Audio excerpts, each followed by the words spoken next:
आणि इकडे शासकीय पूजेमध्ये आता यावेळी पालखी प्रमुखांचा देखील समावेश करण्यात येणार आहे। मुख्यमंत्र्यांच्या सोबत मानाचे वारकरी 10 पालखी प्रमुख उपस्थित राहणार आहेत। मुख्यमंत्री कार्यालयाने या संदर्भातली माहिती दिलेली आहे। सूरज सावंत या संदर्भातले अपडेट देतील। सूरज, एक मोठा बदल यावर्षीपासून आपल्याला बघायला मिळणार आहे, काय नेमकी माहिती आहे?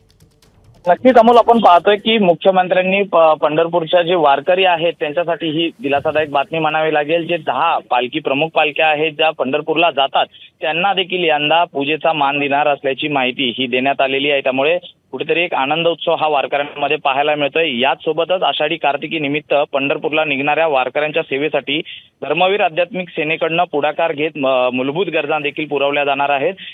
यामध्ये जर आपण पाहिलं तर वारकऱ्यांना येणाऱ्या अनेक अडचणी यामध्ये त्याचं निवारण करण्यासाठीच ही संपूर्ण प्रक्रिया असणार असल्याची माहिती ही देण्यात आलेली आहे। त्याचबरोबर वारकऱ्यांचे निवारा शेड, औषधोपचार, छत्री वाटप किंवा इतर ज्या मूलभूत गरजा आहेत त्याचा यामध्ये समावेश असणार आहे। वारकऱ्यांसंदर्भात लवकरच मुख्यमंत्री हे देखील स्वतः पाहणी दौरा करणार असल्याची माहिती ही देखील देण्यात आलेली आहे। त्यामुळे 10 पालखी प्रमुखांना मुख्यमंत्र्यांसोबत यंदाच्या पूजेचा पंढरपूरचा जो मान असणार आहे तो दिला जाणार असल्याची माहिती मिळते। सूरज, धन्यवाद दिलेल्या या संपूर्ण माहितीबद्दल।